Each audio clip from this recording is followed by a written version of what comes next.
Hi, my name is Chris White from ZeitgeistChallenge.com. I'm here to comment on a recent interview from Peter Joseph. He is the director of the movie Zeitgeist, and Acharya S, who he's interviewing, who was the consultant for part 1 of the movie. She was also cited over 31 times under different names by Zeitgeist for some of the most controversial claims of the movie. It comes out in the interview that Joseph asked Acharya to write a short ebook called the Real Zeitgeist Challenge to attempt to respond to the website that Frank Lordy and I have put up, called ZeitgeistChallenge.com. The book also directly quotes from me and a previous video that I did analyzing Acharya's first such response to critics, asking her where she got her information that was used so prominently in the film Zeitgeist the Movie, and I will link that here in the description section. You will note that through this interview it appears that Joseph brought her on the show to answer word for word the challenge that is posted on the Zeitgeist Challenge website. It seems apparent that Joseph thought that she would have the answers to some of those questions. After all, she did claim these things to be true in her books, and Joseph has already endorsed Acharya's work to a generation of truth seekers with his movie. And you'll notice very quickly that the answers that she gives are not too convincing. So let's take a look at this discourse, and I want you all, no matter what side of the fence you are on, to listen to this discussion. This is supposed to be the answer to the critics. This is the big game. Acharya S, the consultant for the movie, and Peter Joseph, the director, are about to try to answer all the big questions that the debunkers have been asking. So keep an open mind and decide which one of us has a more compelling argument. Also, please note that I will be editing the audio slightly because of time constraint purposes, but I will not leave out any information that is vital or helpful in any way to their case, and I will link the full interview for your review in the description section. Okay, so let's get started. Here's our host, Peter Joseph and Acharya S. As you know, debunkers will go after every tiny little thing without doing any research. I believe that's the game of debunkers, is semantic manipulation and fragmentation, from what I understand. I know that you've had your experience with that as well. Well said. Yes, it's a never-ending game, and it seems to be a game with no rules except on their side. Yeah, well, they're making the rules, evidently. Yeah, changing the way we do research. Yes, precisely. And when it comes to acceptable. Yes, and when it comes to well, also to fit their worldviews that many of them are emotionally inclined to protect, and that's of course one of the sensitive aspects with religion, as you so well know. It would be illogical for me to suggest that I am not emotionally inclined in some way to protect my beliefs about religion. But I would suggest that both of these individuals are equally emotionally inclined to protect their beliefs about religion, and I would submit very much more so than me or any other Christian. After all, if they are wrong, the consequences are very dire, metaphysically speaking. Not so with me or any other Christian. In addition, both of these speakers' entire professional careers are tied up in their belief that Jesus wasn't real. I assume that they both make money off this idea and have quite a bit emotionally tied to it in that sense, the sense that their belief about religion puts resources on the table. You will hear assertion after assertion by these two that the other side aren't willing to believe them because of their emotions, but I want to make this very clear. I am only interested in what they say their proof for their claims in the movie Zeitgeist are. I have waited a very long time to hear them. I have offered money to anyone that can produce this evidence. So that's what I want, the evidence. So what we can do today is begin to expand on a lot of these things that people hear, and they go to an encyclopedia and they say, wait a minute, it doesn't say that in my encyclopedia. And, I mean... Encyclopedia surfing, I call it. Oh. Yes, exactly. And that's the general nature of most debunkers these days anyway. So I'm looking right now at the Zeitgeist Challenge website, and I'm looking at all the claims that are made by the film that they say basically doesn't exist and they want proof of. So how do you want to do this? For one, I can just basically, Horus, for example. We have Horus born on December 25th, which most people don't seem to understand that we're talking about the winter solstice more than anything else. Would you expand on the birth of Horus? And you can go in whatever direction you like as far as these points. Sure. Let me explain a couple of things about how the historical process and scholarship work. First of all, not everything makes it into the dictionary, the encyclopedia. Okay? Sure. Encyclopedia surfing is completely inadequate. These things have been censored. These are talk about short digests. Right. I mean, this is just a few paragraphs on a subject, and they don't put in the stuff that's going to upset the status quo. okay? Yeah. This stuff has been edited out. There was something called the Inquisition. Ever heard of it? They destroyed thousands and thousands of books for the very purpose that we're talking about now, that this information is not in those books because they didn't want it in there. So I had to dig up this stuff. Some of this stuff is barely even translated into English. If you go to Christ in Egypt, you'll find some translations for the first time into English. Right. I had to dig up stuff that was in German, handwritten German. It was extremely difficult. And this specific issue, in fact, the December 25th, or rather the winter solstice celebration in ancient Egypt, you'll see people go, oh, well, I've actually seen Egyptologists have read where they said there doesn't seem to be any, winter solstice acknowledgement in Egypt. And I'm going, well, yeah, there certainly is. Here are a bunch of hieroglyphs. Remember, the question that she's been asked is, where does it say that Horus was born on December 25th, which is the first question on the Zeitgeist Challenge website. But 2 points really quick. She immediately appeals to the idea that the main reason this isn't obvious to other scholars, except for her, is because of a truly massive Christian conspiracy, where Christians destroyed all pagan references that conflicted with their religion. I would like to point out, as I did in the first refutation of her defending of Zeitgeist, that she should produce a logical reason why she thinks that during this time when Christians were being crucified and burned alive for refusing to deny Christ by the Roman Empire, that same Roman Empire gave them some kind of authority to march into temples and homes of pagans and steal and destroy their literature. And if they want to say it's because the Roman Church later, and about 400 years later, decided to go back and destroy all the evidence that conflicted with it, you still have the problem of them or anyone else not knowing what the Egyptian hieroglyphics said at that point, only having been recently been able to be interpreted, and therefore wouldn't be a target of any rampaging Christians because they would have no idea which hieroglyphics said what about Horus being born on December 25th or being crucified, etc. So you should have this pristine record of Horus being born on December 25th or being crucified and all these other things in Egyptian writings. And I'm even willing to say that they might have to be interpreted in such a way to produce that. But nevertheless, there should be a full body of evidence in that regard to this day that would not have been a target of the Catholic Church or rampaging Christians. Why even appeal to this argument if you have solid evidence to prove the initial claim in the first place? Why even say, well, first, before we get started here, I just want you to know that all the evidence was destroyed. But keep in mind, the question here that she's been asked is, where does it say in the Egyptian writings, preferably, but really any other writing before 33 AD, that Horus was said to be born on December 25th? That is the question.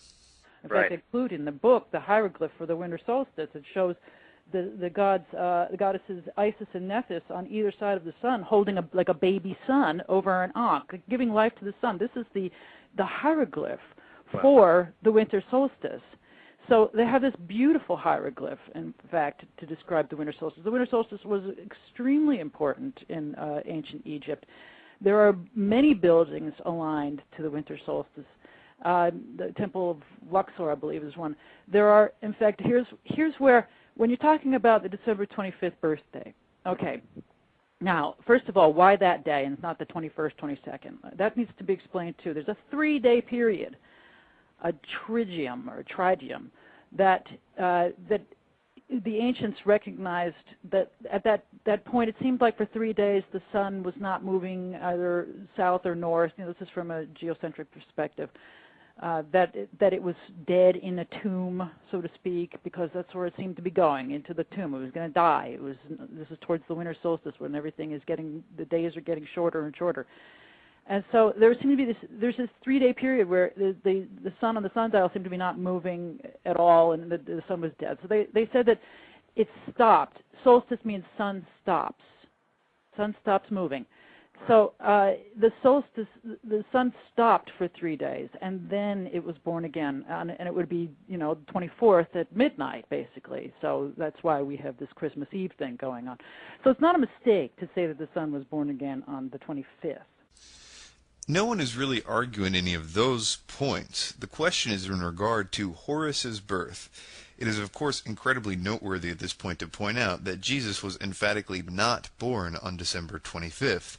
Even from a purely literary perspective, no ancient text that I'm aware of ever refers to a birth for Jesus on that day or any other day, and that the holiday was constructed several hundred years later, and it was actually based on ancient pagan practices that were established by Rome's version of Christianity in order to appease the pagans in Rome.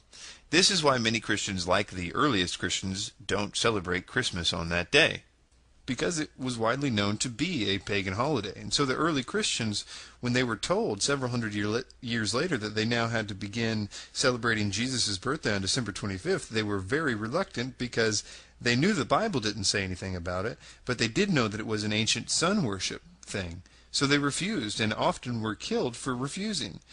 But remember, the question is, where does it say that Horus was born on December 25th? Okay, that's not a mistake. That has ancient tradition, and there's a reason for it. It wasn't like there's some calendar issues going on. Calendar's very fascinating. I've been working on a calendar. I'm going to be releasing that soon. Okay. The calendar is very fascinating to follow, too.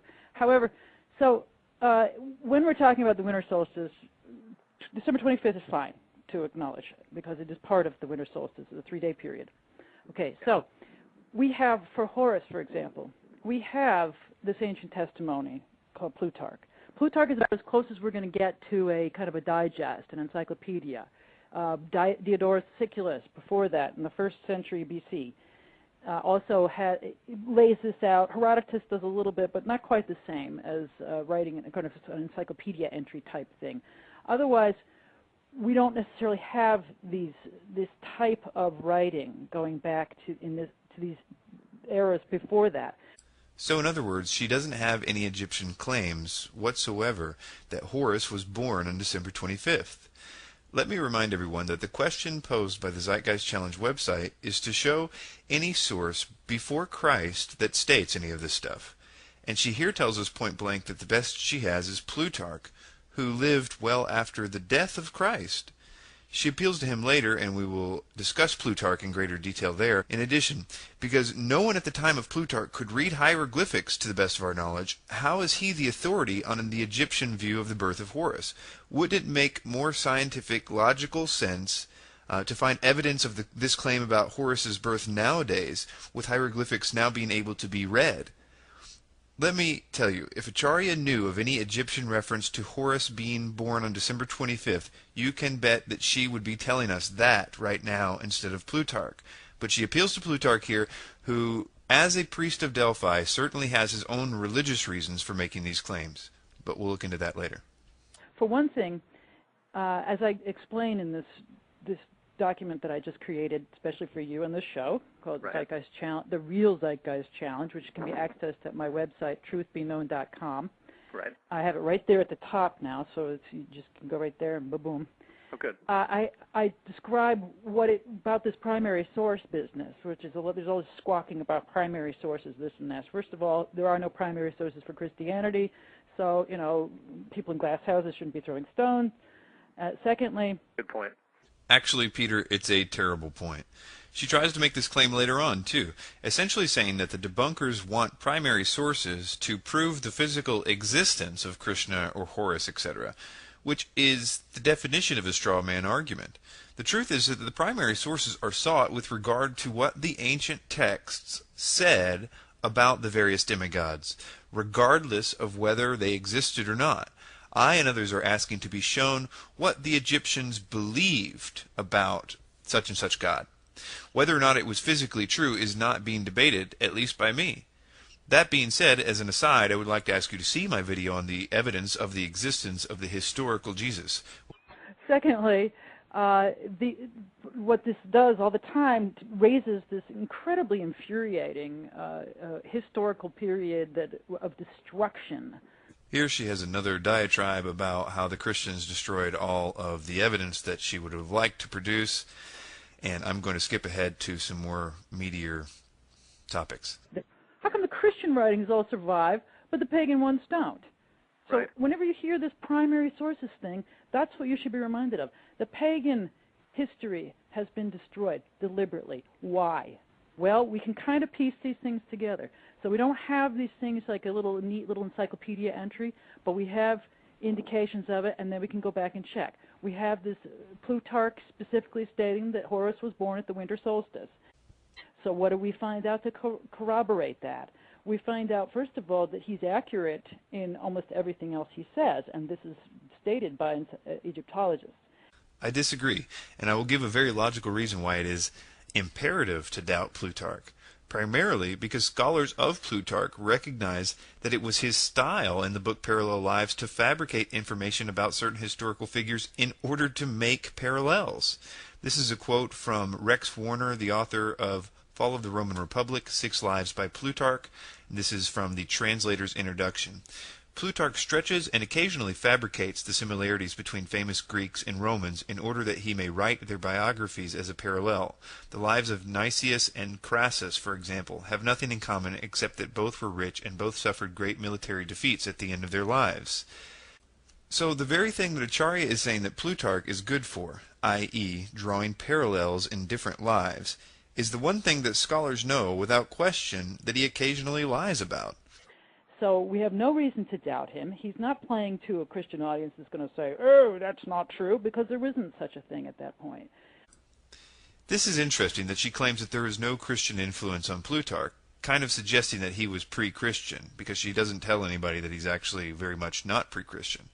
But nevertheless, she says there wasn't any Christian influence on him, and while I agree that it is possible, considering Plutarch never, to the best of my knowledge, mentions the Christians, it is not very probable, considering that he died in 120 A.D., and he lived in Greece and traveled extensively to places like Corinth and to Rome, where, according to his Roman and Greek contemporaries, like Pliny the Younger and Suetonius and Tacitus, Christian persecution was in full swing in those areas.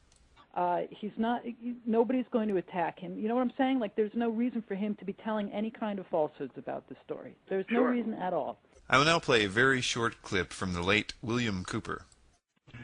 Nearly all writers attempting an interpretation of the Osirian cycle have recourse to Plutarch. It has seemingly never occurred to Egyptologists that this eminent priest of Delphi might have purposely confused or distorted the fable, or, if not that, might certainly have misdirected the attention of the reader from relevant to irrelevant explanations. 2 factors must certainly be taken into consideration when reading Plutarch. First, he was an initiated priest of the mysteries. And there are a lot of reasons why this is interesting, but I'll just break it down to the very basic problem, is that Plutarch was incredibly religiously biased as a worshipper of Apollo, who, according to Diodorus, was the same as the worship of Horus. Apollo later became the idea of worshiping the sun and the solstice, as we'll see later with Gerald Massey, as a chief druid. He worshipped at the winter solstice. He had every religious reason for making history conform to his religious beliefs. This is extremely important to recognize, that everything that they're saying about Christians applies to the sources that they're using to prove their version of history. What I'm saying, like, there's no reason for him to be telling any kind of falsehoods about this story. There's no reason at all. Well, he did worship Horus, so maybe that's one reason. And let me once again remind you, the first question that she was asked here, and all this has been about, is where does it say that Horus was born on December 25th? Absolutely. So what do we find? We find that, yes, indeed, the birth of the sun is discussed in inscriptions prior to the Common Era. We find also that there are temples to Raharakti, which is one of the aspects of the sun god, the Horus-Ra combination. These temples are aligned to the winter solstice rising sun. And here's a little clincher, and I'm so loath to give out some of this information because it took me so long to dig it up and put it together, and it's in my book. There's great stuff in that book that you cannot even imagine how long it took me to find like one paragraph. I can imagine. I saw the intensity of that book. By all means, I certainly recommend it. 2,400 citations. Right. And there are 900 sources. And right. I learned Egyptian on the spot. Not all of it. It takes years and years. It's a hugely difficult language, and then you have to learn the hieroglyphs. Hieroglyphs themselves are astonishing. to sweep all this under the carpet with this namby-pamby efforts at debunking is just sickening to me. Oh, I understand. Yeah, it's just degenerate rejection. We just have to deal with that. Degenerate. Yeah. What were you going to say about the issue that you found, though? You can give it away to us. Oh yeah. Well, here it goes. Okay. The fact is that Horus is the morning sun on every day. Okay. So Horus is born every day of the year. Interesting. So that he wasn't born on December 25th, that would be the only day that he isn't born, according to the Egyptians. It's so ridiculous. Of course he's born on December 25th. He's born every single day.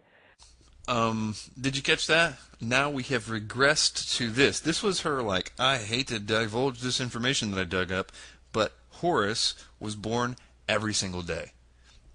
Now, this means, of course, that Horus and I have a lot in common because Horus was born, did you know this, on August 21st, which is the exact same day that I was born. That's pretty interesting. If it's really her explanation, the one that she dug up and is so proud of, then it really makes the movie Zeitgeist absolute mind control, because you watch that movie when it talks about this serious accusation that the Egyptian god Horus was said to have been born on December 25th, and they say that that's the same day that Jesus was born. Horus is the morning sun, Ra is the sun at noon, Tum or Tumu is the sun in the evening, and then Osiris becomes the sun at night. Gotcha. And I explain all of this in my book and how this works, that these guys are they are not necessarily the sun themselves. Ra is becoming Horus and Osiris. Is very complicated. But it also this complication also means that there's this interchangeability going on, which is kind of what is reflected in that list that you give in ZG, that right. You say Horus was buried for 3 days. It's actually really Osiris, but see, Horus is the rebirth of Osiris, so they really are one. Exactly. So, I made that point to other people, is that no one seems, that's been well documented by other historians as well. These are interchangeable, they transfer, these information transfers. These gods were very different in their structure than the Christian gods or the gods that we talk about today. They morphed, so to speak, in their identities, would you say? Highly interchangeable. She's talking about interchangeability. He's talking about morphing. He's saying they morphed because they didn't have the characteristics of any of the Christian stories until they morphed. That's why they are quoting people like Plutarch and those that lived after the time of Christ. She's saying that they're interchangeable. And I'm saying, okay, if Horus and Osiris are interchangeable, that's quite all right. You can take the requirements in the Zeitgeist Challenge for Horus, and you can just assume that it's Osiris or Horus, but you still have the problem of answering these questions. Was Horus or Osiris born on December 25th? Were any of them born of a virgin? Were their births accompanied by a star in the east? Did 3 kings follow to locate and adorn the newborn Savior? At the age of 12, did either of them, did they become a prodigal child teacher? At the age of 30, were either of them baptized to begin their ministry? Did either of them have 12 disciples? Did either of them perform miracles such as healing the sick, walking on water? Were either of them known as the truth, the light? Were they crucified? Were they buried after 3 days and resurrected? That's still the Zeitgeist Challenge. I don't care if it's Horus or Osiris. And trust me, if either one of those, if they had data for any of that, that's what we'd be hearing now. But we're hearing excuse after excuse after. Well, I know Massey made it very clear that the parallel between God and Jesus was also a parallel between Osiris and Horus, and along many other parallels. And of course, as you know, in Christian rhetoric, Jesus and God are basically interchangeable, if I remember correctly. So there's a little bit of that characteristic emerging there too, correct? The Holy Spirit too. Yes, exactly. And we have a kind of a Holy Spirit knum. I'm not sure how to pronounce these things. Nobody is really. We have these different. We have these different characters in the Egyptian too, with the base having to deal with resurrection and afterlife. They were extremely interested in the afterlife and continuity of life and immortality of the soul and so forth. And raising Massey is a good point too, because as I show in Christ in Egypt, this information in no way relies upon him. Right. He just happens to be someone who is laudable because he saw it very clearly, And he, in fact, is extremely highly peer-reviewed, by the way. He had his work combed over by some of the best Egyptologists and scholars of the day. And I show that in my book, Christ in Egypt. There's an online excerpt as well, and I link to all of this in this Zeitgeist Challenge ebook that I've created. So the man deserves much greater respect than just this, hand-waving dismissal of, oh, he's this or that. The guy rose from to absolute poverty with no real education, had to work as a child in serious labor back in the bad old days in those countries. And that country was Great Britain, and became extremely well known among the Egyptologists of the day. So in fact, we have our counterparts today attacking us. The people who attacked him, in particular, there was a Catholic Egyptologist who just would rant and rave against him because he was a Catholic. Of course. Yeah. It's very hard to take, I hate to say it, but it's very hard to take the criticisms of people that are indoctrinated into this faith that seriously, because they obviously have a vested interest in their belief. And that sounds, a little bit, I don't know, it sounds a little difficult to say, but it's very, very true. This is an excellent time to talk about Gerald Massey and his vested interest in his religious belief, which was Druidism. Let's first sit up and pay attention that Massey was cited 31 times in the movie Zeitgeist. The most outlandish claims were attributed to him. This is second only to Acharya S, who is cited the same number of times, 31. These two authors therefore account for 62 of the most serious claims of the movie. So Peter is telling us how much he pities people with religious bias and how incapable they are of seeing past their ideas. Well, I wonder if this would apply to Gerald Massey. And before I say anything, I want to point out that I am not criticizing Massey simply because he was the chosen chief of the most ancient order of Druids for 26 years, but that the doctrine taught and presumably believed by Massey as a part of the Druidic order would certainly affect his research and would be, by Peter Joseph's own definition and own logic, untrustworthy because of extreme religious bias. Now, Gerald Massey was a member of the ancient order of Druids, and this is not to be confused with actual ancient Druids that were thrown out of countries because of human sacrifice, but more a Neo-Druidism, which is the same kind of Neo-Druidic order that Winston Churchill was initiated into about the same time. But essentially they worshipped or venerated the winter solstice, and they would gather at Stonehenge every year to celebrate this. The religious belief is essentially about reincarnation, which, no matter which way you cut it, is a religious belief. Therefore, Massey, being head honcho of this order for 26 years, makes him one of the most religious people in history. There are many people who do criticize Massey's Egyptian translations, and even modern supporters of Massey know that he was a self-taught Egyptologist who rarely cites sources about his important claims. And while other debunkers, like Keith Thompson, have detailed this better, I would implore you to consider that if Massey was right and his translations were correct, why hasn't any modern Egyptologist confirmed any of it? If you're quick to point to a Christian conspiracy, I would say, well, what about the Muslim Egyptologist or the Chinese Egyptologist or those who have no emotional stake in this? Wouldn't there be someone on the earth that has read the same hieroglyphics or hieroglyphs that Gerald Massey has by now and confirmed it, if it was true? But I suggest the reason that his work is so different and the most logical reason is that he made it up to support his religious belief. Most of you would have no trouble believing this if it was a Christian. I'm just saying that this makes the most sense, all things considered. You had mentioned the other Egyptologists such as Samuel Birch, he actually wrote a dictionary on hieroglyphics, if I remember correctly, and he was one that approved of many of Massey's writings. In fact, a lot of his own writings, I think, reflect the same information. That's right. Yeah. Well, yes, and it was Samuel Birch or Sharp? Birch. Okay. You're reading this more recently than I am because this is, oh my gosh. There's so much information. It's just huge information, hugely important. Actually, Samuel Sharp is the one who wrote about this information, but Samuel Birch is the one who did peer review Massey. Right. Quickly to expand on my earlier point is that Samuel Birch was born in 1813, and the Rosetta Stone was found in 1799, and it still took people quite a long time to even get to the very early stages of reading Egyptian hieroglyphs. By the 1820s, the first complete decipherment was made. So this is very, very early on in the understanding of Egyptian hieroglyphs. Therefore, if Massey is correct, you're going to need more peer review than one done in the 1800s. You would need probably a modern scholar, unbiased scholar, to look at Gerald Massey and say, yeah, he was right, even though he had very little to work with. And he was Department of Antiquities or Egyptology at the British Museum. Exactly. So that's really important. Yes, that this was just not some crackpot, Yeah. And So, if anyone's yeah, ever so- read his writings, they see, if you ever read Ancient Egypt, Light of the World, which is an amazing work, the only problem with that book to me is that he doesn't give enough sources. There you have it. Don't take it from me. There's the creator of Zeitgeist who cited this guy 31 times.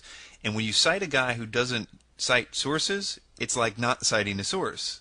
If you say Gerald Massey said it was true, but Gerald Massey doesn't cite a source, then you've essentially cited no source, and this big list that Zeitgeist has provided is totally meaningless. That's the reason the Zeitgeist Challenge exists.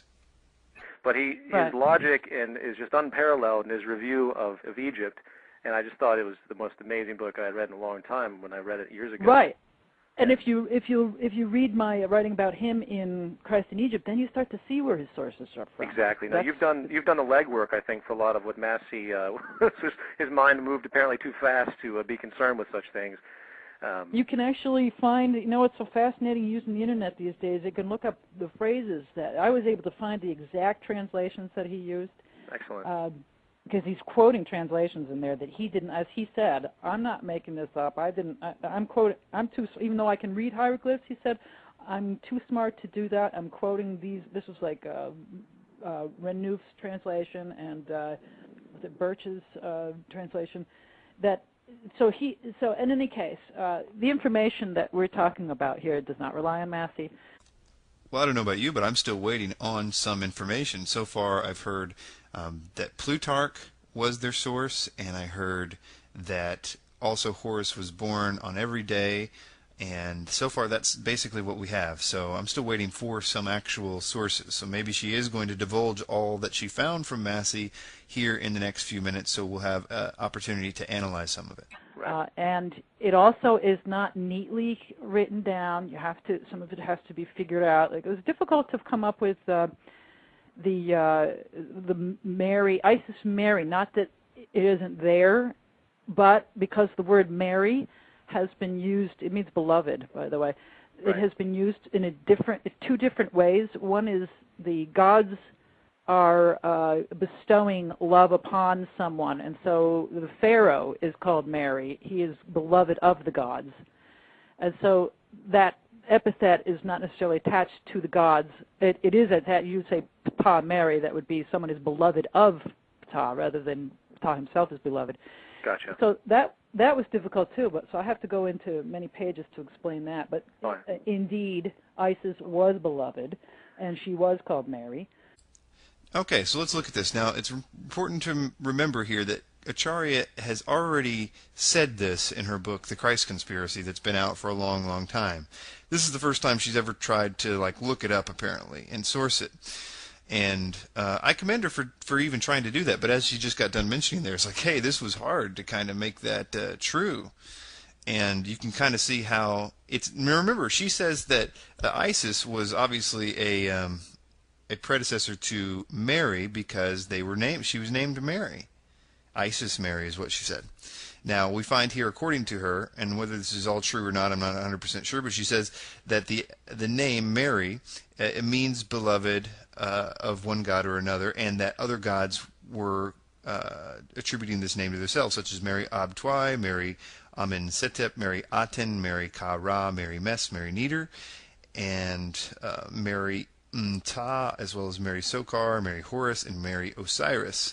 So basically every Egyptian god in Egypt was called Mary. And even if this is true, which she doesn't actually say anywhere here that Mary, Isis, these all appear to be males, what she eventually does is say that that in the Greco-Roman era, and that's what she just got done saying, it's like, well, Isis was called beloved, and what she's referring to there, in the Greco-Roman era, the temples of Isis were calling her beloved or loved, and it still doesn't really fit in with her whole premise, is that Isis was clearly Mary, and this was all a very easy, predecessor to the Christian story.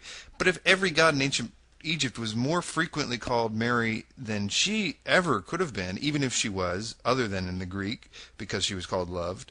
And it doesn't make any sense if that's the thing. This is obviously a backtracking, trying to, save face, and doing it, having to do it with a lot of words. But I want to go really quick into what she was talking about earlier, which is trying to find what Massey was talking about, because clearly in her Christ conspiracy book, she just took everything Massey said and didn't source it because he didn't source it, so now she has to try to go find the sources for Massey.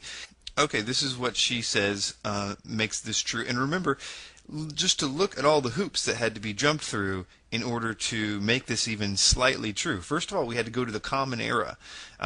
In order, not ancient Egypt, we had to go into modern Isis worship, if you will, and then we had to make everyone believe that Hathor is the same as Isis, and that anytime anybody is just called loved, they get to also be referred to as Mary, even when you're not in ancient Egypt, and just a lot of stuff. So I'll just read. The ever-important Isis was in fact one of these goddesses known by the title of Mary, especially a few centuries before and into the Common Era.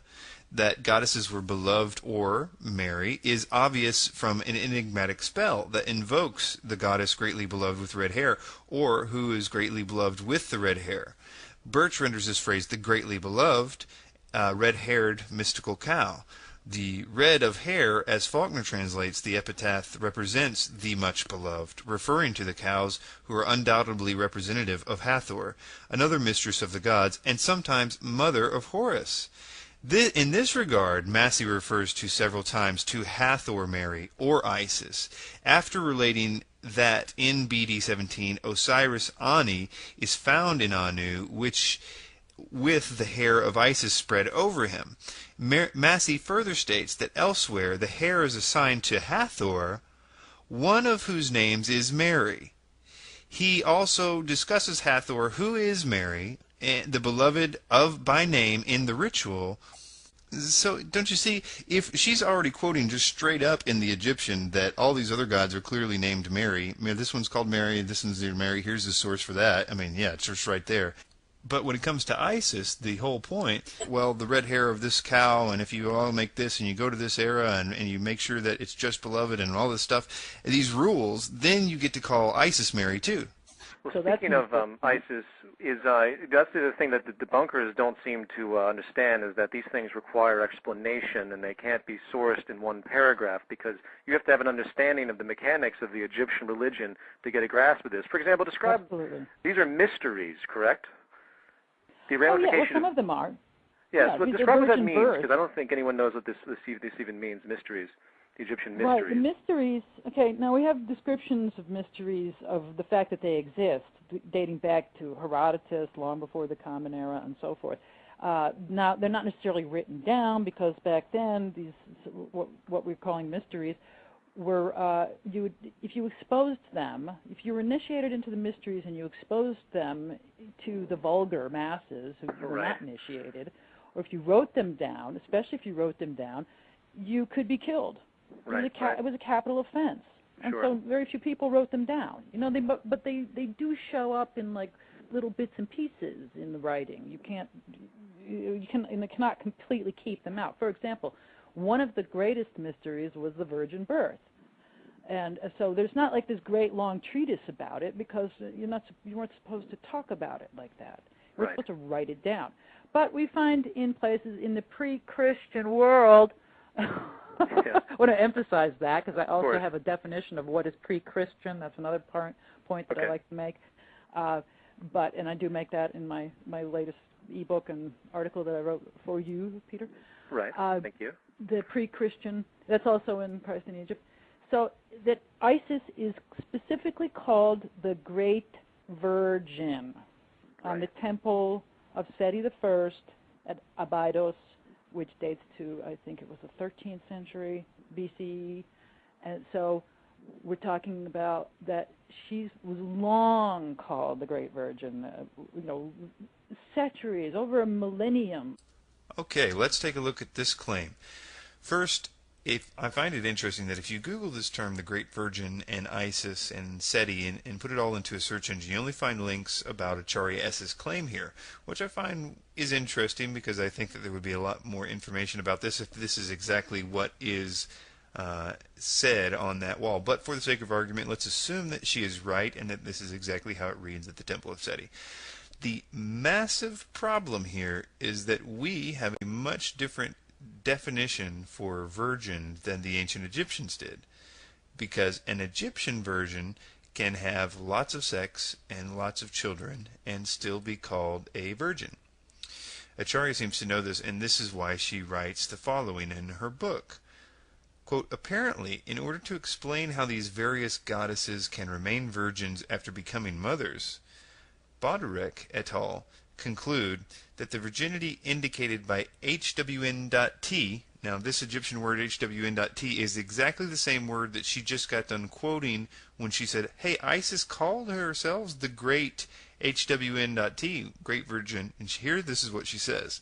Murdock et al. Conclude that virginity indicated that by HWN.T is not virginity at all, a distinction seemingly forced that would be unnecessary if the mythological and astrological nature of the stories were understood, and this perpetual virginity comprehended as a mystery as it is in Christianity. She then says, indeed, Jesus' mother, Mary, was said to be a perpetual virgin, explaining why she could give birth yet remain virginal. Now, this is what really needs a citation. Of course, she has no citation here to say that Jesus' mother, Mary, was said to be a perpetual virgin, explaining that why she could give birth yet remain virginal. And they go into a big laughing discussion about this here in a second. But the massive problem here with this is that Jesus' mother was not a perpetual virgin at all. According to the Bible, the reason that it calls the birth of Jesus a virgin birth is because at the time of Jesus' birth, Mary had not had relations with any man.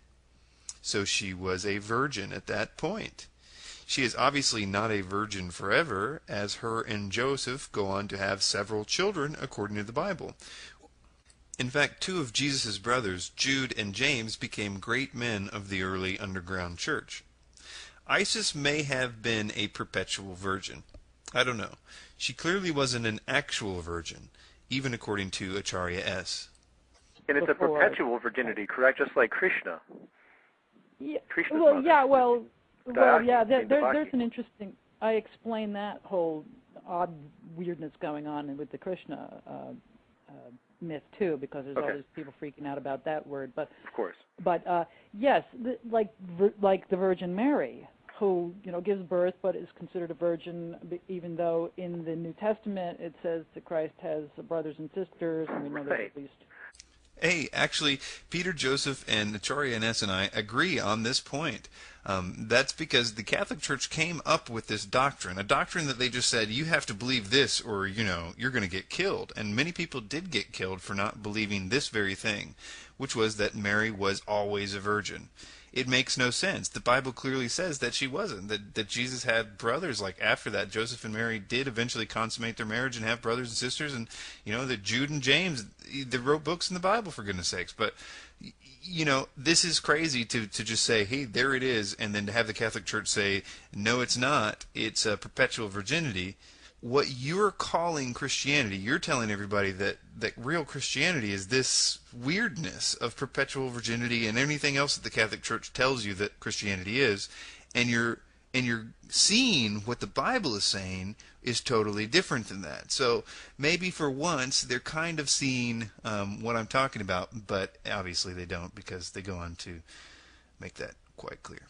I love how people just miss that entirely. Yeah.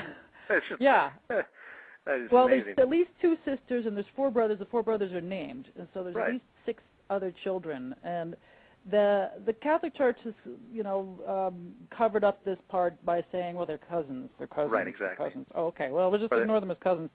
Or they say the gesture of the brothers is they semantically manipulate it, which is yes, that's right. Yeah, or they were from Joseph's prior marriage. All of a sudden, Joseph has a prior marriage. They have to just keep adding to the story. Right, exactly. That's not in the Bible, though, so we can't talk about that. It's not ordained. So anyway, with the brothers and the sisters, the Virgin Mary, they talk about her as being perpetually virginal.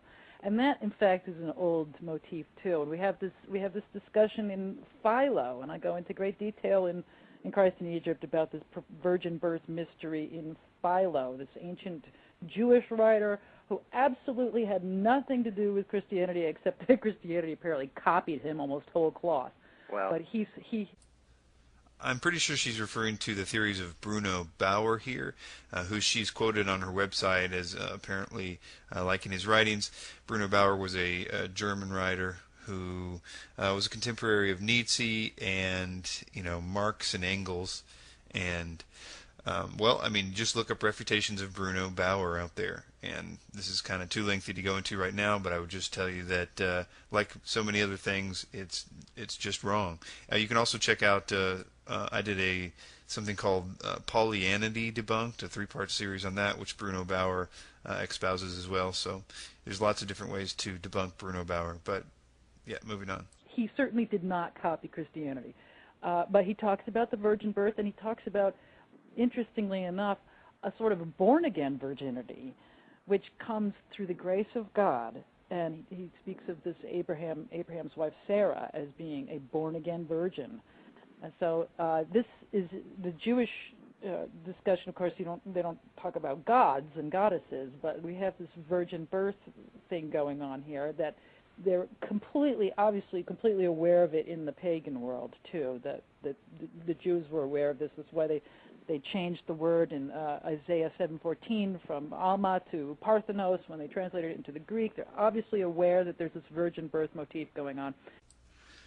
Now, this is an argument in my favor that on close inspection, it does appear that the ancient prophet Isaiah was in fact saying that the Messiah would be born of a virgin.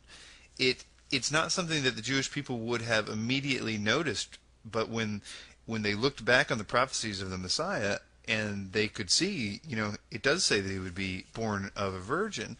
So they changed it because it was too close to Jesus. Now, remember what we're talking about here, that the Bible is talking about a virgin birth in the sense of it's saying in a very historical way that a woman who had never had sex gave birth to a child. Not any perpetual virginity or no extra baggage is needed. That's the issue with the Zeitgeist Challenge. They said, and have been saying since Zeitgeist, that Isis and all these other gods, like Devaki, the mother of Krishna, also had virgin births, in the sense that, they said they had virgin births in the movie, but now we find out, oh, no, they weren't virgins when they gave birth. Isis was never said to be a virgin. What are you, crazy? No, we were talking about perpetual mystery virginity. Krishna, oh no, she's not in the virgin in the sense that there was a virgin birth. She had 7 children before she gave birth to Krishna. We have Isis being called the Great Virgin. Many other goddesses are talked about this way. The goddess Neith, who's somewhat interchangeable with Isis. We have her temple at Sais, which is pre-Christian, where she talks about no mortal has lifted up by cloth, and this is an indication that she's virginal. She doesn't come out and say, I'm the Great Virgin, which Isis does at the temple of Seti I. But she does say, I am untouched, and yet I bring forth the sun, S-U-N. So this motif is there, and it's solid. Yeah. And yet, like I said, you can't just you have to point to these various elements of it. Right. You can't just say nobody sat down and wrote, well, look, this is like, let's say 200 BC here. Well, Christianity's going to come along, so I better write this beforehand. That nobody thought to do that. They just sit down and say, let's prove that our thing came first because someone's going to come later and copy it and then pretend that we didn't exist. Right. I thought it would be great to find that. They'd have to be incredibly psychic, though. So. Well, let's is there anything else on the Horus subject that you want to address? Because there's that list, maybe it's in front of you as well, but because we're moving quickly with time, there's all the other gods too. You can basically touch on whatever you'd like to with this list that the Zeitgeist Challenge has.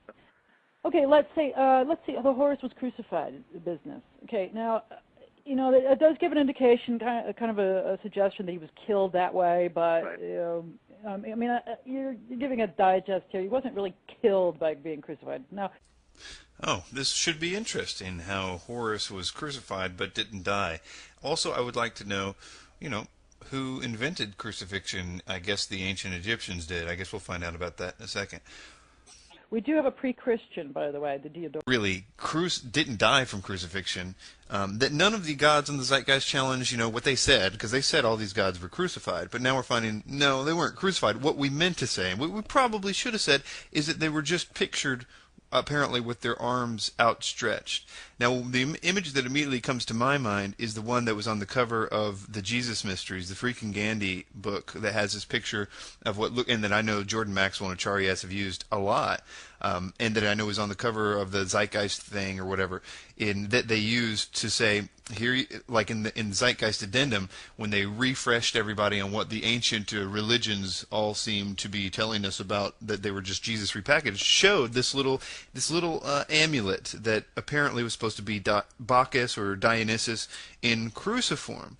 But what you don't find about that is that amulet is dated to be, conservatively the 2nd century after Christ, but probably more likely the 3rd and 4th century, and that it concluding basically that however reliably or unreliably that the amulet does not show a crucified pagan, but is actually showing a crucified Jesus.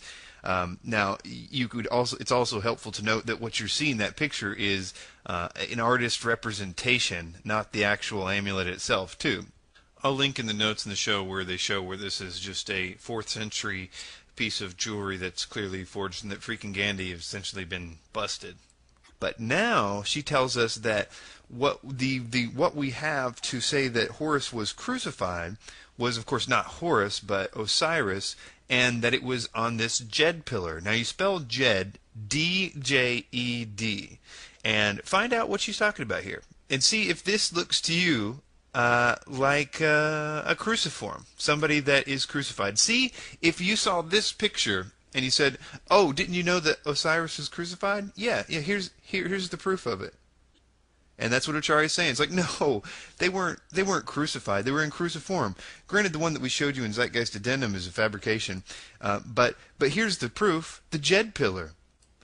Also, I want to point out that all of her answers to these questions about the Zeitgeist Challenge have had the same style, which is, well, no, he wasn't really crucified, or no, well, I mean, he actually wasn't killed in any real sense, like we said in the movie, or he wasn't really born of a virgin. I mean, his mother wasn't actually a virgin when he gave birth to him. Or no, well, I mean, he wasn't actually, born on December 25th in one sense. I mean, he was born every day of the week, and I guess you might as well pick December 25th as any other. All of these are just are lies. Every answer to the question is, well, that's not true, but let me explain. We have him with the Ankh, which is the crux ansata. It's a cross.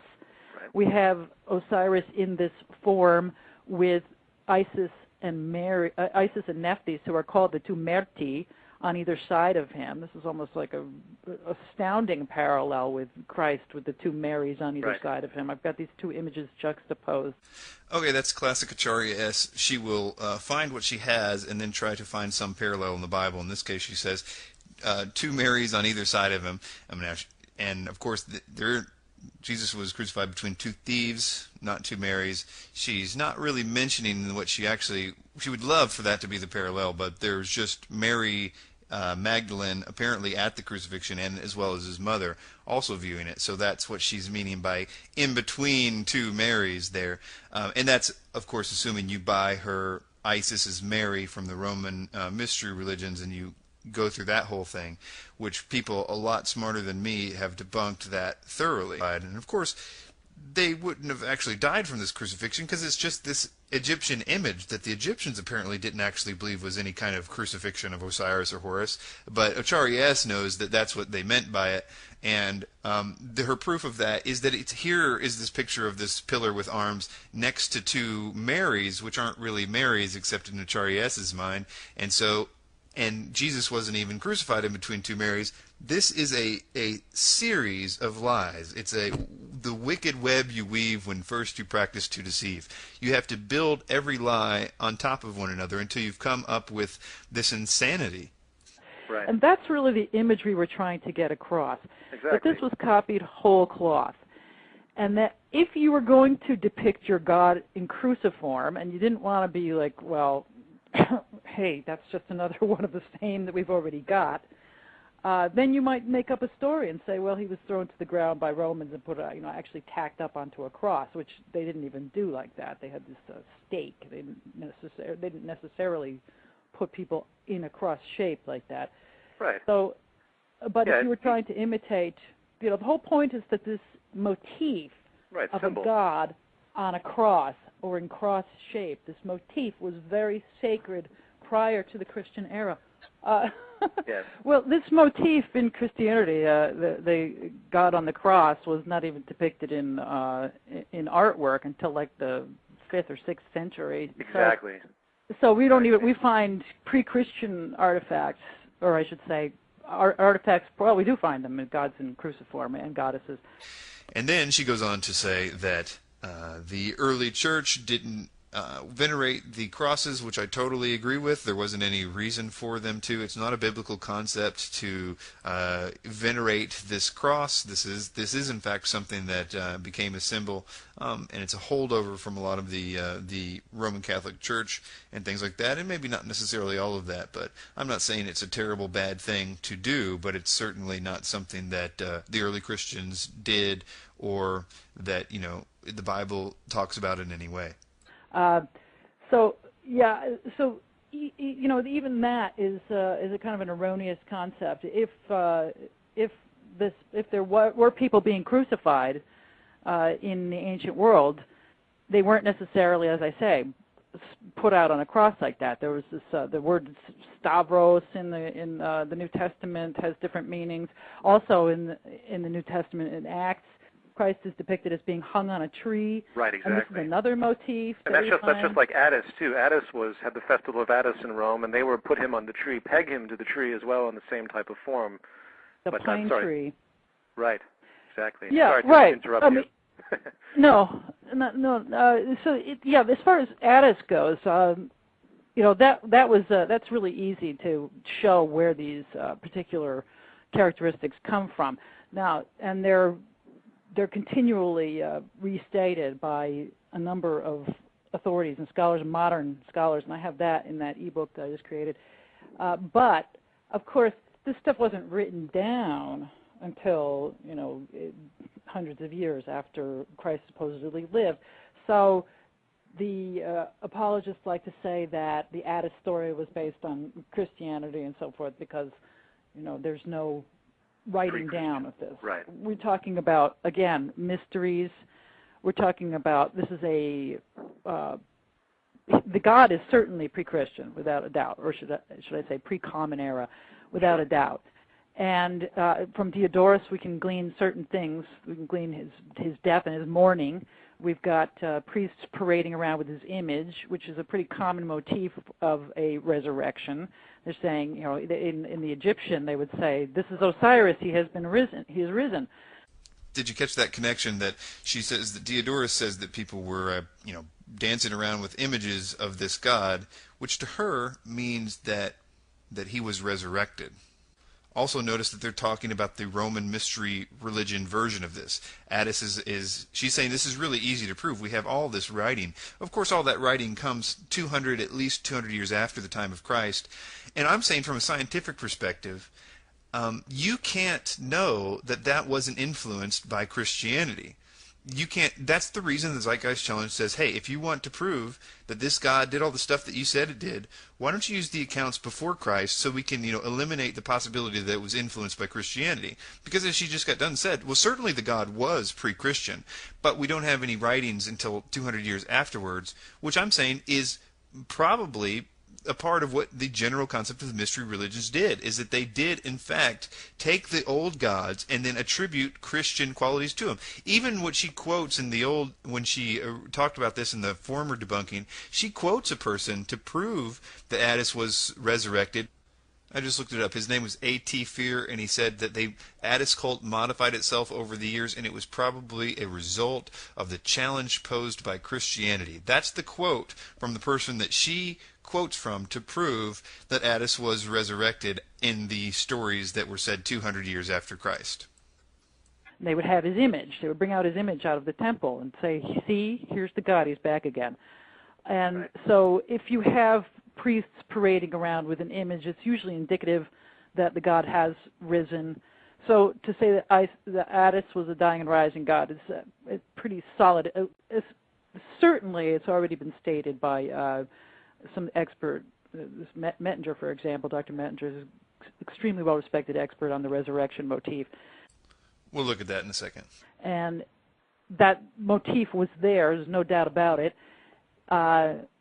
Then you have the whole virgin birth mystery again that is in certain texts, but these texts now, in order to make kind of a list, you would have a problem with digging up Latin resources or Greek resources that are not readily translated, that are not easily found. Nobody's reciting these things. It tends to talk over the heads of the masses. Sure. This is why we have to bring it forth in multiple ways. One way is to bring it forth in the digest that you've produced, which is much, it's like very striking. Okay, here it is. Sure. Now, is this how the ancient world would have seen it? Well, in the case of Attis, yes. The Christians are actually complaining. Hey, they're copying us. They've got all the elements. So they must have seen it as being the same. This I find just fascinating, because I know that Acharya knows that the scholars agree that the mystery religions change after Christianity to incorporate Christianity. And she's pointing to this idea that the Christians at that time of the Attis cult, 200 years later, were pointing to the Attis cult and others and saying, hey, look at these guys, they're all copying Christianity now. Have you guys seen what they're doing over at the Attis temple? They've totally copied Christianity. And she's saying because Christians are having said that, which would be obvious, as according to scholars, that's what these cults did, is they copied Christianity. And she's saying because Christians are pointing that out, that means that somehow or another, that what appeared 200 years after Christianity somehow was the predecessor to Christianity. It doesn't make any logical sense, but she's just saying that like she has no idea that the mystery religions, incorporated Christian ideas into their mystery religions 200 years later. 200 years is a long time. That's like longer than the history of America. So it's kind of a big gap there between, Christianity and this stuff showing up in Attis religions. And as she had mentioned, Attis, the actual God, was a very pre-Christian God that didn't have any of these attributes until much, much, much, much, much, much, much later. Yeah. It's not just like some kind of weird interpretation that we're putting on it right now. We're not putting a spin on it. The Christians themselves were saying this. These guys are imitating us. So if they're that close to them, now, as I point out, this death and resurrection motif in the spring is unquestionably pre-Christian. We find it in the myth of Persephone. We find it in the story of Tammuz, Dumuzi, in the Sumerian. It's been traced to the 3rd millennium by the same expert Mettinger. Let me read from a book by William Lane Craig about this topic, and specifically about T.N. Mettinger. But he starts by quoting David Aoun, a specialist in comparative ancient Near East literature, when he concludes, no parallel to them, resurrection tradition, is found in Greco-Roman biography. Indeed, most scholars have come to doubt whether, properly speaking, there really were any myths of dying and rising gods at all. In the Osiris myth, one of the best-known symbolic seasonal myths, Osiris does not really come back to life, but in all simply continues to exist in the nether realm of the departed. In a recent review of the evidence, T.N.D. Mettinger reports, from the 1930s a consensus has developed to the effect that the dying and rising gods died, but did not return or rise to life again.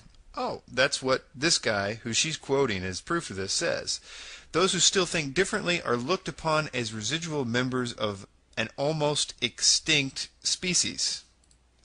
This is what her famous Mettinger says about, well, Acharya S, that she is looked on as a residual member of an almost extinct species. The story of Persephone, who dies and goes, well, they never say she dies, but she goes into Hades, which is the underworld where most people are dead. Right. She goes into Hades and she rises out. Persephone's rise was celebrated at least probably annually, but her rise out of the underworld is when the spring comes. And I remember being taught this as a child. This was one of the fascinating myths that I actually understood. When you strip these myths of their nature-worshipping background and their astrotheology and so forth, they become mystifying and strange and weird and unpleasant to deal with. But when you put it into a sensible context like that, then oh, look at that. Well, of course that makes sense. And so the placement of Christ's death and resurrection at Easter, springtime, is so convenient because that's when it was already being celebrated. The death and the resurrection of the god or the goddess. Now, wait a minute. Now, wouldn't the spring equinox is like March 20th, give or take, but the resurrection of Jesus was on Passover, not Easter. And Passover is like April 8th, April 15th, or whatever. That it's not associated with the spring equinox at all. It was already being celebrated at that time. There's no two ways about it. Now we have these Attis celebrations going on at that exact time. Are they imitations of a guy who lived in Judea, or are they archetypical representations of the spring celebration? Which makes more sense to you? Good point. I always thought it was very arrogant of Christian scholars to automatically assume that anything that happened over past 1 AD could have been ripped off from Christianity. Even in the Festival of Attis, they had marked that at about the 2nd century AD in Rome, where they were pegging Attis to a pine tree, and they were putting him in a tomb for 3 days, and he was resurrected. There you go. You have it from Peter Joseph saying it's really arrogant for Christians to assume that anything after 1 AD, had to have been influenced by Christianity. But then he says, the Attis things where he's trying to paint this as early, like right around 1 AD, but this is 200 years later, an extremely long time, and he's saying it's arrogant for anybody to assume that this Attis cult would have been influenced by Christianity in any way. And that's not me talking. That's not me saying, well, it seems like they probably would, being in Rome and Rome obviously persecuting Christians for that 200 years. They probably would have at least heard about it. And he's saying it's arrogant, but scholars like A.T. Fear, who she quotes in support of her ideas, clearly doesn't support her ideas because he's saying that they clearly were copying Christian myths in response to Christianity. That's his words, A.T. Fear. This is historical information. Well, I haven't particularly sourced it, but they come back with the Christians come back with the fact that that had to have been stolen. I just think it's incredible that that's the disposition that they take. We have about 15 minutes left, and let's jump around to some of these other gods that are on this site. Okay. So we like, for example, why don't you go into Dionysus a little bit? Okay. Well, Krishna is in order, so let me go to the Krishna one because that's okay. Yeah, sure. Such an interesting. I love it. This really has just allowed for more of this wonderful information to be dug up. So, the people crying foul about the word virgin, describing Christian's mother. First of all, as far as I'm concerned, as you can tell if you read my book, Sons of God, Krishna, Buddha, and Christ Unveiled, neither Krishna nor his mother are real people. So you got to disabuse yourself of the notion that these characters that we're talking about were real people. They don't have genitalia, and they're not considered to be, penetrable or sullyable or whatever. Right. They're always virginal. Even Zeus, with all of his randy exploits, was considered a virgin. I think that she's trying to say that because these gods didn't actually exist, they get to be virgins because they don't because they're not real. They of course wouldn't have had any real sex and therefore are virgins in that sense. And I could be wrong. Maybe she's trying to say something different, but she could be implying that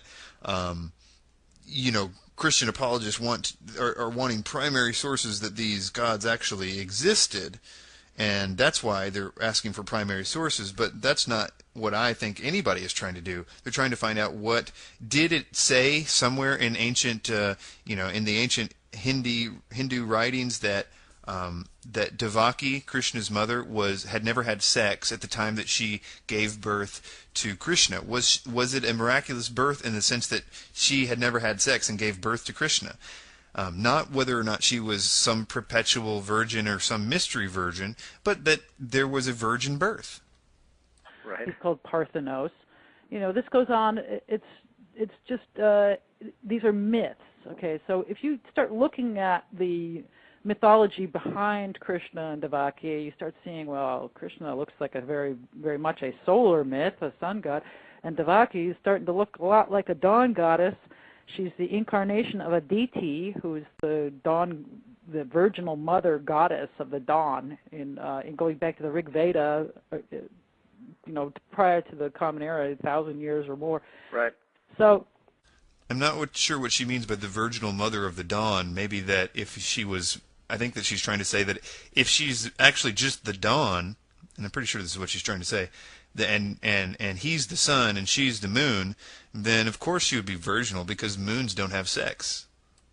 You have this concept of the virginal dawn giving birth to the sun every morning. You know how the morning sky is so clear and clean and refreshing, and then if you have this like rosy-fingered dawn, as Homer put it, you've got this brilliant morning sunlight coming up. It's just very striking, and you can see why it would be considered virginal.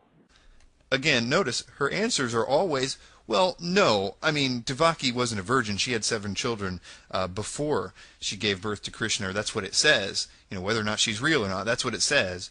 But if she is like a symbol of the sky, then maybe she's a virgin because, the skies don't have sex because it's a sky. And, in the morning it kind of seems sort of virginal. So, Krishna's mother was a virgin as long as she's a sky and stuff.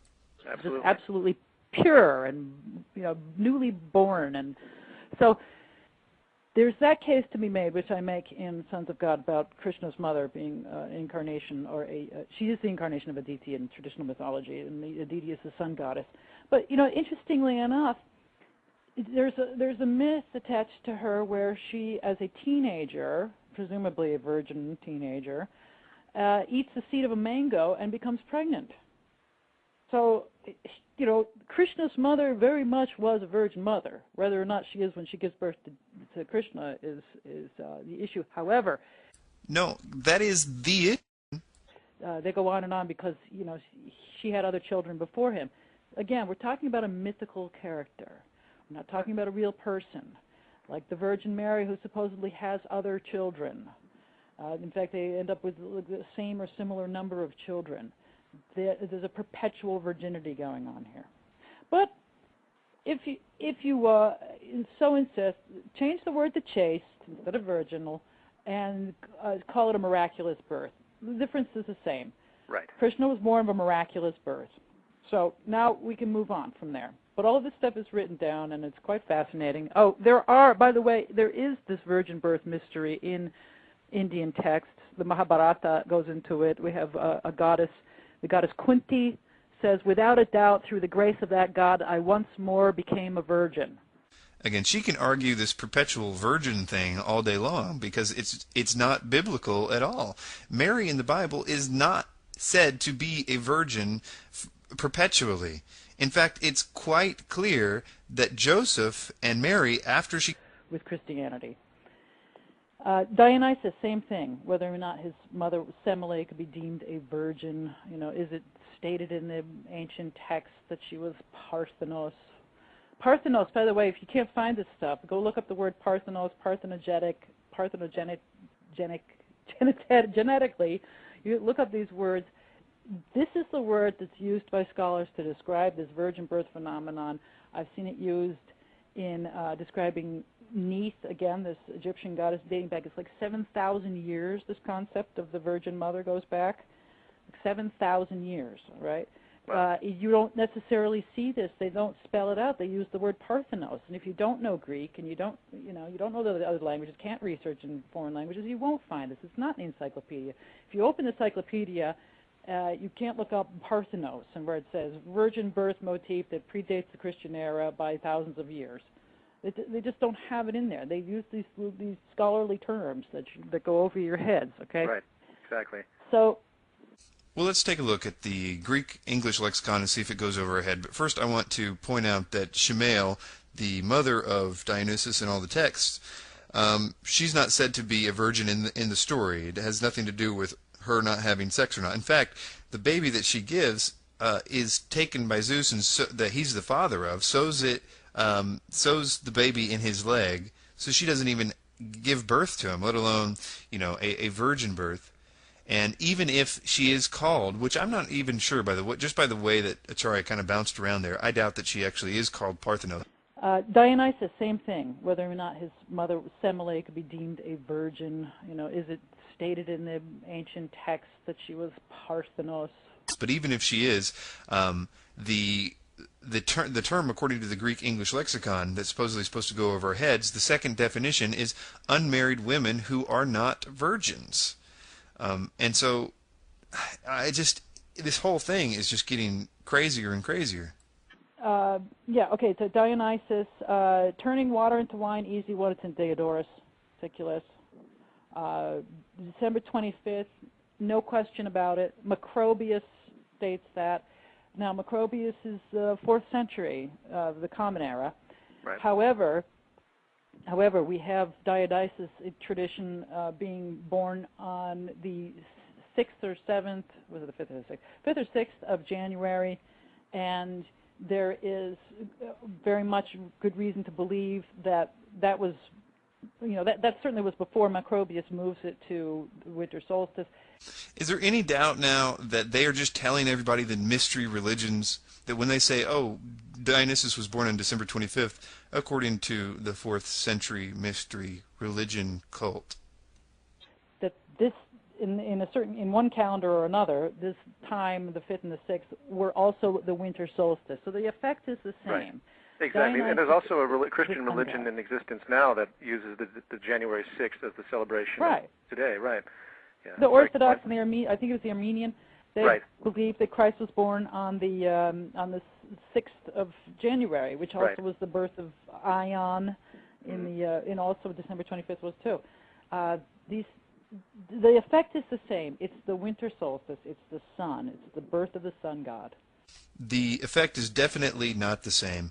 You said in the movie that Dionysus was said to be born on December 25th, and then when the Zeitgeist Challenge asks you to produce a source before the time of Christ that says this, you say that you can't, but you do have one 400 years later, which is clearly influenced by Christianity and part of the Roman Dionysus mystery cult. Then you say that's the proof. And then you go on and say, well, since some Christians celebrate the birth of Jesus on this other pagan day, there's some kind of proof right there. But all it proves is exactly what I've been saying the whole time, is that this is exactly the same time when all the pagan ideas and holidays were being forced onto Christianity by Rome, who had then at this time started to take it over, right around 300, 400 A.D. And so they're just validating that concept.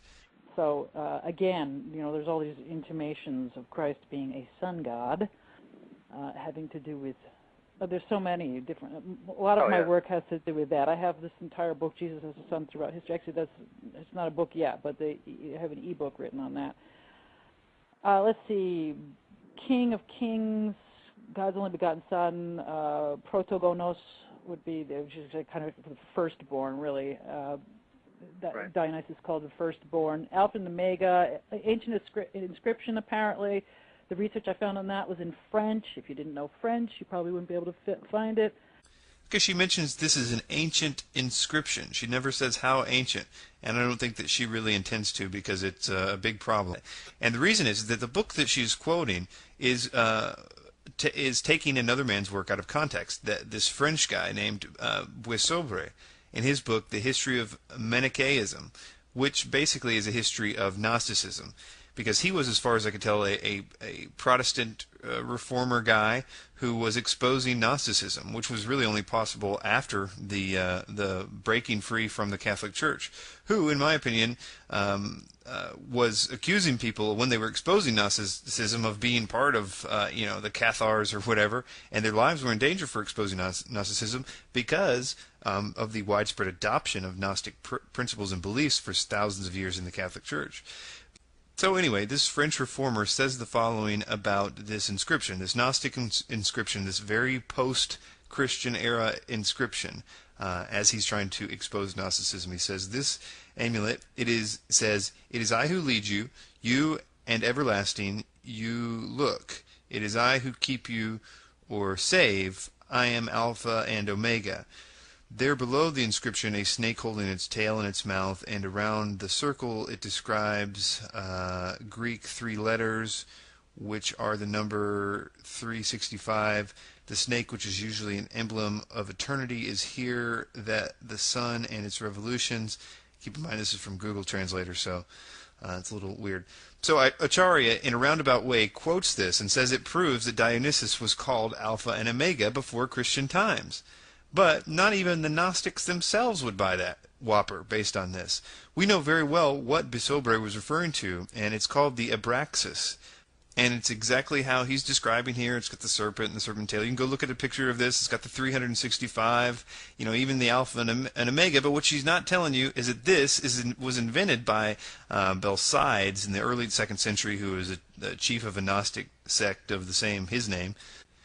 Now, the hilarious thing about this is that she's telling you that Alpha and Omega is what they call Dionysus, and this is her proof of that, and she is quoting, essentially, a Gnostic amulet.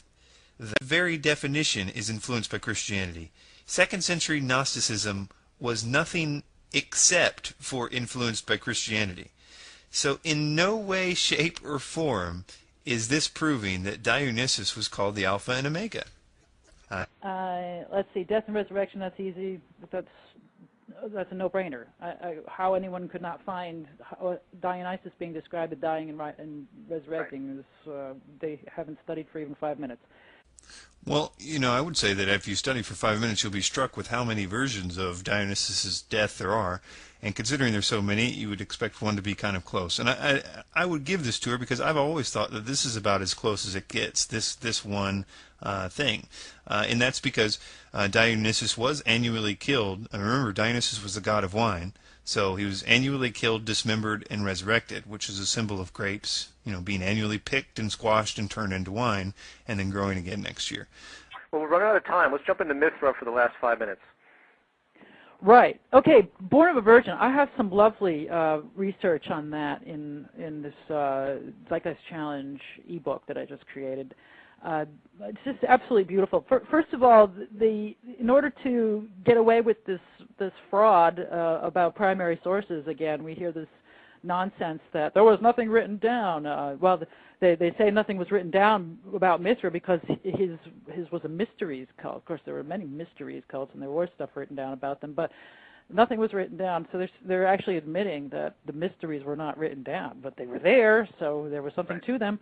Yes. But in the case of Mithra, there was a bunch of stuff written down, and there were multiple volumes of it, and yet they were destroyed. Why were they destroyed, No, I don't know. I wish she would tell us where she knows what was in them and what they said if they were destroyed. That would be extremely important information. And then there was also just a massive amount of ruins that we still dig up now and again, fortunately, but it's huge. All over Europe, there was all this Mithraic remains. And right. So we have this, and this is before Christianity had any prominence at all. So, to say that Mithraism copied from them is just ludicrous. It was right. all over the place. Notice that she said it was before Christianity had any prominence. Clearly, it was after Christianity. But This claim that the Mithra is self-generated out of a rock, and therefore there's no Virgin Mother. Well, according to the Iranian scholars and texts, I guess they're Armenian texts, Mithra there is virgin birth. His father was born of a virgin, and apparently he too was identified with his father. And so the Iranian or Persian, remember Mithra is a Persian god, and I think that perhaps the Persian scholars know more about the subject than Christian apologists. Sure. Mithra's father was born of a virgin who becomes pregnant from the water of the milky fountain of immortality. So, in other words, Mithra wasn't born of a virgin. He was born out of a rock. But his father was born in a miraculous kind of way, much like every Greek god in the history of Greek gods is said to have a weird way of entering the world. But that does not equate to his mother being said to have been a virgin before she had him. Remember, the Bible says that Mary had Jesus even though she hadn't had sex before. That's what was being implied. And so the movie Zeitgeist and all of Acharya's books, when they say that Mithra was born of a virgin, they're obviously trying to draw a parallel that the mother of Mithra similarly had a child without having sex before. But then we get this explanation. Oh, well, Mithra was born out of a rock. He didn't have a mother, but his father had some weird stuff happen when he was born. This is not copying Christianity. There's nothing even remotely resembling that they just took it. If anything, the copying was the other way around because it was taken from these cosmic concepts and it was turned into a real person. It was given a mundane origin as opposed to what the original was. It has to do with the dawn. It has to do with Virgo. It has to do with this lovely milky fountain of immortality. All these great cosmic concepts that have now been really kind of bastardized by being put into history and claimed that this was a historical virgin birth and blah, blah, blah. Sure. The whole concept has actually been ruined by this. This forced anthropomorphization, this historization has actually ruined all these wonderful cosmic concepts that permeate. Yeah. So when you restore, I'd like to say this, it's a good place to say this. Mithra, by the way, these other things are easily shown to be true. The 12 disciples, we can call them companions if you like, because there were several. There would have been a lot more if they hadn't been, all of the ruins hadn't been destroyed, everything had been destroyed. That here he is depicted in the center with the 12 signs of the zodiac around him. Repeatedly we see Mithra depicted in iconography like that. Again, this is the Roman mystery religions after the time of Christ. You just forgot to mention that one again, I guess. So Mithra and the 12. The point is not whether they were called disciples, which is a nice Greek word. The point is that they were called companions or friends, or that here was a God-man with 12. Okay? Don't get hung up on whether or not they used those words. Those are straw man arguments. And I suppose pointing out that this is hundreds of years after the time of Christ, that's a straw man argument too. Because scientifically speaking, it's clear that they were influenced by Christianity, and that this is what the mystery religions provably are doing. This is what Gnosticism set the bar to do, to take Christianity and inform it into the pagan religions. That's what the Catholic Church did. This is a pattern over and over and over. When you say mystery religions, that's what you are meaning. The forming of Christianity into the ancient pagan traditions. This is what Bill Cooper was talking about. This is why, if Bill Cooper was still alive today and he didn't get killed right after 9/11, that there would be no Zeitgeist. There would be no Acharya S. or Michael Tsarian or Jordan Maxwell. And see my movie, William Cooper Debunked Jordan Maxwell, for more on that, because I know that he interviewed him. And so there would be no opportunity for it, because if he was still a leader in this movement of people that are seeking truth, this stuff would be so exposed. It would be so obvious to truth seekers what has happened with Peter Joseph and Acharya S. and what's happening as this is part of the externalization of the hierarchy. That is, indoctrinating the awake world into the mysteries. That's what was being talked about, what the preparation, the externalization of the mysteries is what Alice Bailey called it. The hierarchy is what others call it. But the purpose is to indoctrinate the truth seekers out there into this new mindset. for a specific reason, because what they're eventually going to try to pull with a world system, a world socialist system, is going to require a new kind of unifying religion. This is extremely as important, if not more important, than the infrastructure of the world government and all the cameras and the chips or whatever that they're putting up around us. This is more important than that, because in that system you still need a direct sort of obedience. And as Blavatsky said, the externalization of the hierarchy is for one purpose: the preparation of people for what she calls the world teacher.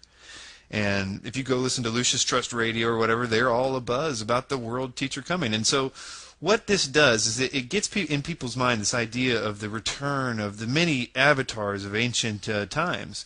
And so if they can essentially put somebody at the helm of this that will seem like an ancient avatar, and they can produce some sort of supernatural stuff in order to really get the world thinking, is this just like when Krishna or Buddha came?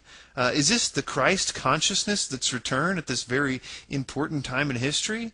And then all of a sudden we'll be like, this is a real deal God here on earth. This is a real deal God, That is what this is all preparation for. And that's why the externalization of the hierarchy is so big. That's why the day that Zeitgeist, came out and got popular, that they lifted the ban on Google video for conspiracy movies. As long as Zeitgeist was #1, they were quite all right to lift that ban and let people begin to learn about 9/11, learn about the Federal Reserve. But that's even part of this plan, is because pretty soon it's going to be the recognition that the old system is broken, and in the same thing that Zeitgeist provided, which was a hatred of the old system's dogma, is extremely important to the bringing in of the new system, which I think will try to be brought in around 2012, and they're really going to try to put out a lot of propaganda about 2012 because they need people to think this is the beginning of the new enlightenment. When we shed off the old baggage of religion, that wrong religion that was the cause of all this war, there'll probably be a war that will be propagated by people that have the power to do that kind of thing, and they will certainly make sure that the media and everyone else blames it on the Judeo-Christian religions. They have been funding radical Islam in order to use that for the same purpose, to point to it all at the end of all this and say, look at what religion has done.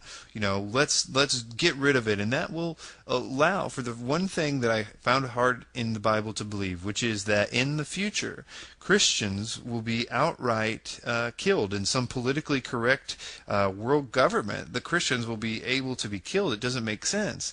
This new system will provide what seems to be a utopia. That's why the Zeitgeist movement is such an obvious part of this, is because that's the kind of thing that's going to be offered to us at the end of this. We will believe as truth seekers that when this happens, that this will all be, done with, that we've defeated the New World Order and we're offered a grand utopia where the problems of the past are now proven to be false because we've shown some new thing, whatever it may be, aliens, or they'll produce something that will for a time make everybody validated in that religion really was false, and now we can just wash our hands of God and begin this new thing without religion and join this new situation. And so it will seem like the Zeitgeist